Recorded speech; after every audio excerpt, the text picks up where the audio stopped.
ஏ guys, இந்த வீடியோவில் என்ன பார்க்க போகிறோன்னா the 3 types of Excel sum formulas தான் பார்க்க போகிறோம். அதுக்கு முன்னாடி நம்ம சேனலை சப்ஸ்கிரைப் பண்ணதவங்க சப்ஸ்கிரைப் பண்ணிக்கோங்க. வாங்க வீடியோக்குள்ளே போகலாம். பேசிக் சம்.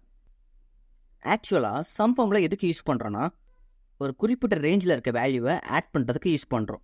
அந்த சம் ஃபார்முலாவை நம்ம எப்படி யூஸ் பண்ணலான்னா, just enter equal to sum open bracket select the range close bracket then enter. Running sum. இந்த டேபிளில் என்ன கேட்குறாங்கன்னா, ரன்னிங் டோட்டல் கேட்குறாங்க.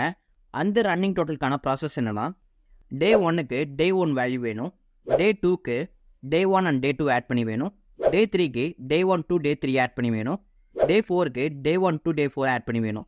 இந்த மாதிரியே டே 9 வரைக்கும் வேணும். அதுக்கு என்ன ஃபார்முலா யூஸ் பண்ணலான்னா, equal to sum open bracket select day 1 value colon again select day 1 value close bracket.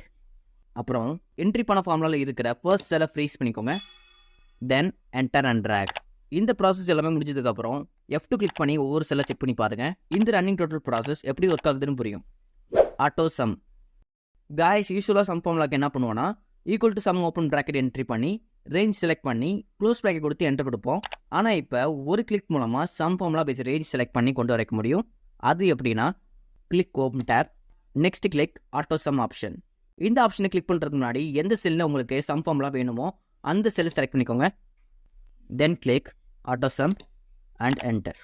அப்புறம் இந்த ஆட்டோ சம் யூஸ் பண்ணுறதுக்கு ஒரு ஷார்ட்கட் கீ இருக்குது. அது என்னென்னா, alt equal to then enter. Okay guys, this video is very useful for you, so please support the channel. Thanks for watching.